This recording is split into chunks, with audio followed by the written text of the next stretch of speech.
Hi, எல்லோருக்கும் வணக்கம். Bigg Boss season 8 Tamil. So இந்த வீடியோவில் நம்ம இன்னைக்கு எபிசோடோடைய ரிவ்யூ, அது மட்டும் இல்லாமல் ஓட்டிங்கில் யார் யாரெல்லாம் என்ன பொசிஷனில் இருக்காங்க, செகண்ட் டே ஓட்டிங் முடிவுகளில் செக் பண்ண போகிறோம். ஸோ வீடியோக்குள்ளே போகிறதுக்கு முன்னாடி சேனல் புதுசாக இருந்தீங்கன்னா கண்டிப்பாக சப்ஸ்கிரைப் பண்ணிக்கோங்க, வீடியோ மறக்காமல் லைக் பண்ணிக்கோங்க. இப்போ நம்ம வீடியோக்குள்ளே போகலாம். ஸோ இன்றைக்கி நம்ம பார்க்க போகிற முக்கியமான டாபிக் வந்து பார்த்தீங்க அப்படின்னா, எபிசோட் ரிவ்யூவில் அருணோடைய முகம் வந்து ரொம்ப சில விஷயங்கள் வந்து பண்ணிட்டார் அப்படிங்கிறது தான்.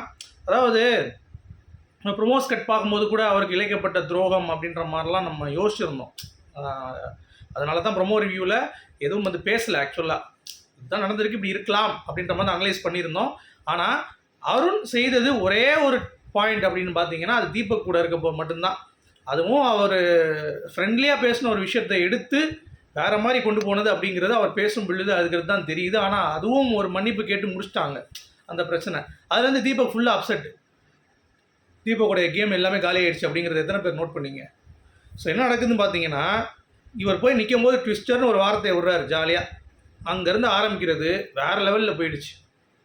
அதாவது நீங்கள் இந்த வீட்டுக்கு வந்து அடிமைப்படுத்துகிறீங்க, ஸ்கில்டு லேபரு, அதாவது எனக்கு வந்து ஒரு டீ கொடுக்கறதுக்கு யோசிக்கிறீங்க, லேபருக்கு டீ கொடுக்க மாட்டேன்ற மாதிரி அப்படி இப்படின்னு போயிடுச்சு.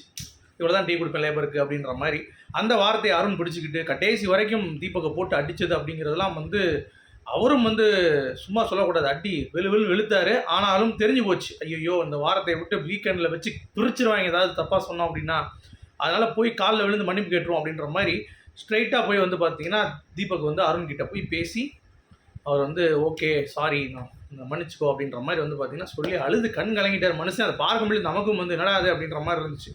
ஏன்னா அவ்வளோ ஒரு பிளே, சரிங்களா? அந்த ஒரு பாயிண்ட் எடுத்து அடிச்சு ஒரு மனுஷனை வந்து பார்த்தீங்கன்னா சரியாக வந்து காலி பண்ணிட்டான் அப்படிங்கிறது தான். பட் வெரி ஸ்மார்ட் இந்த விஷயத்தில் நான் சொல்கிறேன். தீபக்கை உடைய வச்சு அந்த வார்த்தையை பிடிச்சி கடைசி வரைக்கும் வச்சு தேய்ச்சிட்டான் அப்படிங்கிறது தான். அந்த வார்த்தையை விட்டுருக்கக்கூடாது. ஆக்சுவலாக அது வந்து ரொம்ப தவறு அப்படிங்கிறது நான் தெரிவிச்சுக்கிறேன், சரிங்களா? அது வந்து ரொம்ப ஒரு மாதிரி அன்யூஷுவலாக இருந்தது தீபக் அவர்கள் வந்து பேசுகையில். அது மட்டும் கொஞ்சம் அவாய்ட் பண்ணியிருக்கலாம். அருண் வந்து அதே மாதிரி ஒரு பாயிண்ட் கிடச்சிச்சுன்னா உருன்னு கண்டென்ட்டை உருவிட்டு இருந்ததுனால இன்றைக்கி ஃபுல்லாக அவன் தான் மார்னிங்லேருந்து கடைசி வரைக்கும் அவன் தான் இன்றைக்கி ஃபுல்லாக கண்டென்ட்டு. கடைசி 5 தான் ஒரு கேள்வியை கேட்டுருச்சு, ஒழுங்காக இருக்கானா, கரெக்டாக தான் இருக்கானா, ஒரு மாதிரி ஆளை பார்த்தாலே வேறு மாதிரி இருக்கே அப்படின்ற மாதிரிலாம் வந்து கேட்டாங்க. அந்த அளவுக்கு வந்து அவனுக்கு வந்து ஏதோ இருக்குது அப்படின்ற மாதிரிலாம் ஃபீல் பண்ண ஆரம்பிச்சிட்டாங்க உள்ள ஹவுஸ்மேட்ஸ். ஏன்னா எல்லாத்துக்கும் சண்டை, தொட்டதுக்கெல்லாம் சண்டை அப்படின்ற மாதிரி போயிட்டுருக்கு அப்படிங்கிறது பார்க்க முடியுது, சரியா? அடுத்து இந்த மேனேஜர் லேபரில் வந்து பிரிக்கிறாங்க, அதுக்கு ஒரு ரேங்கிங் டாஸ்க் வைக்கிறாங்க. அதில் வந்து பார்த்திங்கன்னா யாரெல்லாம் வைக்கும்போது அதில் முத்துக்குமரன் ரொம்ப அருமையாக செயல்பட்டார். அதாவது எல்லாருக்குமே ஒரு சம உரிமை கொடுத்து எல்லாரையும் நிற்க வச்சு ஓட்டு போட்டு ஜனநாயக முடிப்படி நடந்தது. ஆனால் என்னென்னா முத்துக்குமரன்ட்ட ஒரே ஒரு நெகட்டிவ் என்னென்னா, இப்போ அவர் தான் அதை ஹோல்டு பண்ணி எடுத்துகிட்டு போகணும்னு நினைக்கிறார். இன்னும் குரூப் கேம் அந்த இதுலேருந்து வெளியே வரல முத்துக்குமரன். இது எல்லாத்துக்கான ஸ்பேஸ். அது அவரை சொல்லி குத்தம் இல்லை. ஏன்னு சொல்கிறேன் தெரியுமா? அவர் வந்து பண்ணோன்னு ரெடி பண்ணி வெளியே இறங்கி வந்தால் கூட எவனும் விடமாட்டான் போல தெரியுது, எவனும் பண்ணவும் மாட்டான் போல தெரியுது. ஏன்னா ஸ்கில்டே இல்லை யாருக்குமே. ஒரு எதுக்கு இது பிக் பாஸ் வந்திருக்கோம் அப்படின்னு தெரியாமல் உட்காந்துட்டு இருக்காங்க. அந்த சட்டப்படாத சத்தியாக தேய்ச்சிக்கிறதுக்கே டைம் ஆயிடுது. அப்போ அவன்லாம் சொல்லி எப்படி பேச சொல்லிக்க முடியும்? ஒரு கான்வர்சேஷனை பில்டப் பண்ணி கொடுக்கணும், ப்ரெசென்ட் பண்ணணும்ல. அந்த மாதிரி வந்து ஆட்கள் இல்லை அப்படிங்கிறப்ப அது ஒரு சின்ன மனஸ்தாபம் பவித்ராவுக்கும் முத்துக்குமரனுக்கும். நீங்கள் வந்து என்னுடைய குரலை கேட்கவில்லை அப்படின்ட்டு, ஏமா டாப் 8க்குள்ளே நீ எப்படிமா இருப்ப பவித்ரா? நீங்களே சொல்லுங்கள், டாப் 8 பவித்ரா வருவாங்களா? வாய்ப்பே கிடையாது. ஸோ அப்படி இருக்கும் பொழுது எதையும் சொல்லுவாங்க பசங்க. ஸோ அதனால் அதுக்கு அன்ஷிதாவுக்கும் ஒரு பிரச்சனை. விஷால் தர்ஷிகாலாம் உள்ளே போகிறாங்க, எனக்கு வந்து அருண் போகணும், விஷால் தர்ஷிகா ஒர்த்து இல்லை அப்படின்ற அவங்க பாயிண்ட்டை வச்சு அங்கேயும் போய் நில்லுன்னாங்க. நீ யாருக்கு ஓட்டு போடணும்னு சொன்னாங்க. எல்லோரும் ஓட்டு போட்டாங்க. திருப்பி விஷாலுக்கு தான் ஓட்டு விழுந்துச்சு. அருண் அங்கேயும் போக முடியல. அருண் பெருந்தன்மையாக வெளியே வந்துக்கிறேன்னு சொல்லிட்டு அவர் ஓட்டு இல்லை, இருந்தாலும் நான் இங்கேயே இருந்துக்கிறேன் அப்படின்னு சொல்லிட்டு இருந்துக்கிட்டார். ஸோ அதுலேருந்தே ப்ளே வந்து ஸ்டார்ட் ஆயிடுச்சு அருணுக்கு அப்படிங்கிறது தான். ஸோ ஒரு வழியாக பிரிச்சிட்டாங்க. 8 பேர் நல்லா அடிச்சு ஆடுற பேராக அங்கே போயிட்டு ஓரளவுக்கு மிச்சர் சாப்பிட்றவங்களாம் இந்த சைடு வந்துட்டாங்க, ரஞ்சித் சத்யா எல்லாம். அதில் போக அருண், அன்சிதா, ராணவ மட்டும் தான் பேசுகிறவங்க. அவங்க என்ன பேசுகிறாங்க, பவித்ராவை வச்சு ஒரு யூனியன் லீடராக வேறணும் சொல்லி டிசைட் பண்ணுறாங்க பவித்ரா வந்து பார்த்தீங்கன்னா போய் நிற்கும் பொழுது, இல்லைங்க யூனியன் லீடர்லாம் ரூல் வந்து போட பொழுது எல்லாத்துக்கும் அவைட் ஆகிறாங்க. எல்லோரும் உட்காந்து ரூல்ஸ் வந்து எக்ஸ்பிளைன் பண்ணுறாங்க. ஒவ்வொரு கேரக்டரும் நீ இதை பண்ணு, அதை பண்ணு, நீ இதை பண்ணு அப்படின்ற மாதிரி ஒவ்வொருத்தவங்களும் எக்ஸ்பிளைன் பண்ணும் பொழுது இவங்களுக்கு 2 ரூல் வந்து பிடிக்கல. ஒன்று வந்து பார்த்தீங்கன்னா ஒருத்தன் வேலை செய்யலை அப்படின்னா அவன் வந்து வேலை செய்யாமல் இன்னொரு வச்சுக்கிறதுக்கு எதுக்கு? அது தண்டனை வரைக்கும் மாதிரி இல்லையே, இன்னொருத்தன் தானே கஷ்டப்பட போகிறான், அதை நம்ம ஏற்றுக்க முடியாது. அந்த ரூலில் 8 ரூல் போட்டாங்க, சரியா? அதில் முதல் ரூல் இதுதான், அதாவது அப்போசிங் ரூல், அது ஒன்று. அப்புறம் யூனியன் லீடர் வந்து நாங்கள் தான் செலக்ட் பண்ணி கொடுக்கணும், நீங்கள் செலக்ட் பண்ணக்கூடாதுன்னு சொன்னேன். அப்புறம் மஞ்சரி வார்த்தையில் விளையாண்டு அதை ரெப்ரசன்டேட்டிவாக மாற்றி அதில் 3 பேர் செலக்ட் பண்ணி ராணவ், பவித்ரா, அன்ஷிதா முடிவு பண்ணி அன்ஷிதாவை வந்து வச்சிட்டாங்க. ஓகேவா, அது ஒன்று நடந்துச்சு.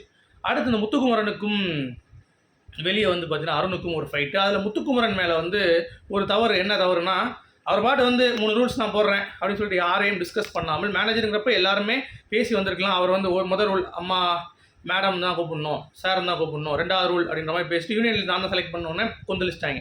வேலையை பார்க்க மாட்டேன். அது அதில் வந்து டர்ட்டியாக முத்துக்குமரன் கூட அருண் பிரசாத் பாயிண்ட் கிளியராக இருந்தாலும் அது வந்து வேலைக்கே ஆகலை.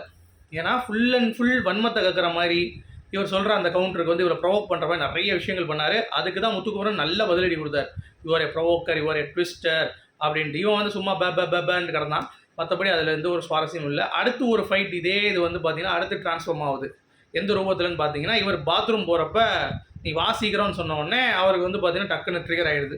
நான் இப்படி வரணும், நீங்கள் சொல்கிறது மாதிரி இப்படி வரணும் அப்படின்ற மாதிரி அங்கே ட்ரிகர் ஆகி அங்கே ஃபுல்லாக முழுக்க முத்துக்குமரன் வந்து ஸ்கோர் தான். டப்பா வந்து வேஸ்ட்டு. அந்த இடத்துல வந்து நீங்கள் சரியில்லை, நீங்கள் மரியாதை கொடுக்க மாட்டீங்க அப்படின்னு சொல்லி ராணவை தூண்டி விட்டு இப்படி கூப்பிட்டீங்க அப்படின்ற மாதிரி சொல்லி சுண்டி இழுத்தீங்கன்ற மாதிரி சொல்லி அடுத்து அதெல்லாம் வந்து ப்ரூவ் பண்ணி கடைசி அருணுக்கு வந்து பார்த்தீங்கன்னா பட்ட நாமத்தை போட்டு விட்டாங்க எபிசோடில் அப்படிங்கிறது தான். ராணவும் உள்ளே கொஞ்சம் மாட்டினதுனால அதெல்லாம் சௌந்தர்யம் வச்சு செய்யுதையோ அது ரெஸ்ட் ரூமுக்காக போடப்பட்ட விதியா, நீ என்ன போய் அங்கே போய் நின்றுட்டா அப்படி தான் சொல்லுவேன், நான் உனக்குலாம் சாரி கேட்க முடியாது அப்படின்னு சொல்லிட்டு ஒரே அடி அடிச்சு விட்டுருச்சு. ஸோ அதனால் அங்கேயும் அவங்களும் முடிச்சிட்டாங்க. அப்புறம் கடைசி அன்சிதாட்டை வந்து தாஜா பண்ணி ஏமா அந்த ரூலையும் கொண்டு வந்துட்டாங்க. வேலை செய்யாதவங்கள எங்ககிட்ட சொல்லுங்கள், அவங்க தான் உள்ளே ஏதாவது வேலை பார்க்கணும் அப்படின்ற மாதிரி வந்து சொல்லிட்டாங்க. அன்சிதாவும் சரின்ட்டாங்க, நான் பார்த்துக்கிறேன், நான் தான் யூனியன் லீடர்னால ஐ வில் டேக் கேர் அப்படின்ட்டாங்க. அப்புறம் அருணை பற்றி பேசுகிறாங்க. அப்புறம் பிக் பாஸ் வந்து ஒரு விஷயம் சொல்லிட்டார். ஜெஃப்ரி வந்து எல்லை மீறி பாத்ரூம் போயிட்டான். அதனால் அந்த சைக்கிள் ஓட்டுறதுக்கு ரஞ்சித்தை சொல்லி ரஞ்சித் அவருக்காக ஓட்டி அதுக்கடுத்து எல்லாரும் வந்து 24/7 டாஸ்க்குன்ட்டாங்க. அதாவது 3 நாள் தொடர்ந்து நடக்கும். அதனால் நீங்கள் வெளியே தான் படுக்கணுன்ட்டாங்க. உள்ளே வந்து எப்படி படுக்குது, என்ன ப்ரிப்பரேஷன் அதெல்லாம் போயிட்டு இருந்துச்சு. இவ்வளோதான் எபிசோடுங்க, வேறு எதுவுமே கிடையாது. எப்படி இருந்தது அப்படிங்கிறத சொல்லுங்கள். இதில் மேஜராக அருணுடைய தப்பு தான் ரொம்ப அதிகம். முத்துக்குமரன் வந்து சில பிழைகள், அதாவது ஒரு மனிதன் அப்படிங்கிறவன் வந்து ஒரு பிழைகள் செய்யாமல் இருக்க முடியாது. ஸோ அதெல்லாம் அக்செப்டட் தான். ரொம்ப கண்டிக்கிற மாதிரி ஒன்றும் கிடையாது. அவர் ஸ்டாண்ட் பண்ணி கொஞ்சம் நிற்கிறாருங்கிறப்ப வேறு யாரும் நிற்கலைங்கிறது தானே அர்த்தம். அதுக்கு அது எப்படி டாமினெண்ட்டாக வரும்? நீ போய் டாமினன்ட் பண்ணு முத்துக்குமரனை, தைரியம் இருந்தால். அதுதான் இந்த பிளேஸ் வந்திருக்க, கரெக்டு தானே? அதே மாதிரி எவிக்ஷன் பொறுத்த வரைக்கும் மிட் வீக் வந்து கண்டிப்பாக ஒன்று இருக்குது. அதில் தர்ஷிகா கன்ஃபார்ம்டு, ஏன்னா அவங்க தான் கடைசி இருக்காங்க. அதுபோக விஜய் விஷால் வெளியே போயிடுவான் போல தெரியுதுன்னா, ரயானு, அன்ஷிதா, அருண், ஜாக்லின். அருண்லாம் ரொம்ப முன்னாடி போயிட்டான். அதாவது அன்ஷிதாலாம் முந்தி 4வது இடத்துக்கு வந்துட்டான். எனக்கு தெரிஞ்சு மேபி ஜாக்லின் முந்திடுவான். இந்த பிளே ஆடிட்டான்ல இன்றைக்கி எபிசோடு டெலிகாஸ்ட் இன்னும் மேலே ஏறிடுவான்னு நினைக்கிறேன். So maybe Pavithra, Soundarya first second, அப்புறம் Jacqueline 3rd, Arun 4th, 5th Anshitha, சரியா? அப்புறம் ரயானு, விஜய் விஷால், சத்யா, தர்ஷிகா. ஸோ கண்டிப்பாக இந்த வாரம் 2 லெட்டாச்சும் கன்ஃபார்ம்டு. ஸோ 2 லெட்டில் சத்யா, தர்ஷிகா அவுட்டு. ஒன்று மிட் வீக் அவுட்டு, இன்னொன்று வந்து பார்த்தீங்கன்னா அவுட்டு, சரியா? அது போக ஒரு டபுள் எவிக்ஷன் இருக்குதுன்னு சொல்கிறாங்க.